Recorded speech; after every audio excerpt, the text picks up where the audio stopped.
Salut à toi, bientôt nous célébrons la fête des pères et je pense que c'est l'occasion pour chacun d'entre nous de se poser et de faire un petit bilan sur sa vie, plus précisément sur sa relation avec le père. Alors bien entendu, lorsqu'on parle de père, faisons très attention.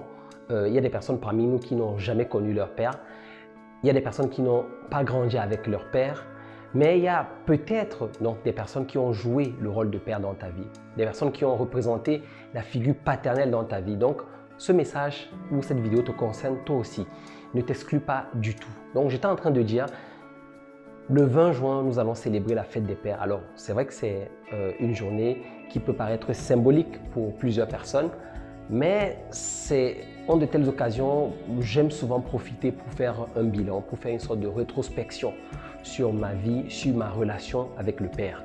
Et je veux convier chacun d'entre vous, que tu sois un homme, que tu sois une femme, de te poser un instant et de faire un peu le bilan. Où est-ce que tu en es?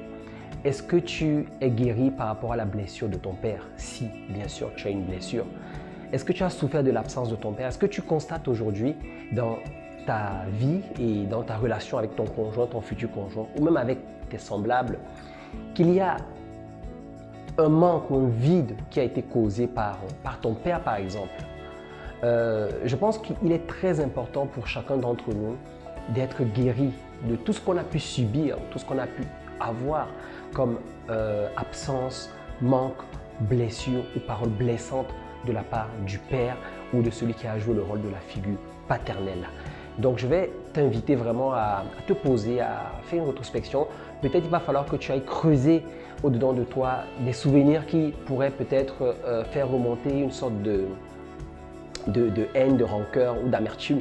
Peut-être qu'il va falloir que tu ailles creuser quelque part où tu avais mis dans des oubliettes, par exemple. Mais c'est un exercice qui est super important parce que j'aime souvent le dire, et je ne suis pas la seule personne qui le dit, une personne blessée a la particularité qu'elle blessera aussi les autres. Si aujourd'hui tu es un père de famille, tu es marié, tu as des enfants, si tu n'es pas au clair, si tu n'es pas guéri par rapport à ta relation avec ton père, sache qu'il y a de fortes chances que non seulement tu inculques une vision biaisée de la figure paternelle à tes enfants, mais également, si tu traînes des blessures, que tu blesses ta conjointe, que tu blesses tes enfants aussi.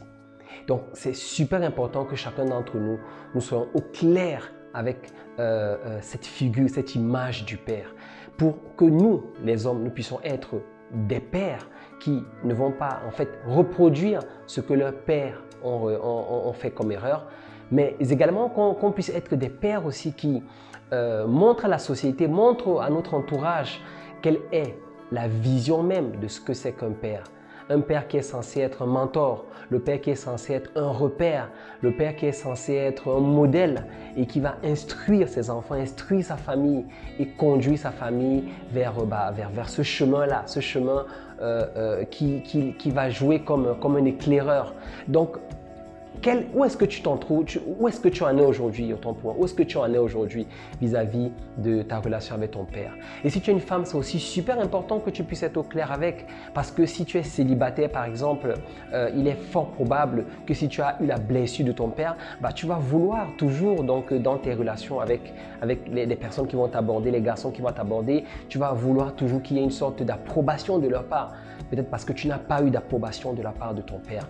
Alors, je donne vraiment plein de pistes là pour nous aider comme ça à aborder vraiment avec beaucoup de sérieux la relation avec notre père. Surtout, comme j'ai dit, il y a un prétexte qui s'y permet pour le faire, c'est que bientôt c'est la fête des pères. Donc, je te laisse avec tout ça. Je vais continuer donc une série de petites vidéos comme ça où je vais aborder quelques thématiques qui touchent vraiment donc, à notre relation avec le père, traiter des petits thèmes comme ça qui pourront nous donner des pistes, qui pourront nous donner des clés qui vont nous permettre d'être des pères épanouis, qui ne traînent pas des blessures, qui sont dans le processus de guérison, mais aussi des femmes qui sont guéries en fait de la blessure causée par leur père et qui vivent vraiment donc, tout ce que Dieu a prévu pour elles en tant que femmes. Donc,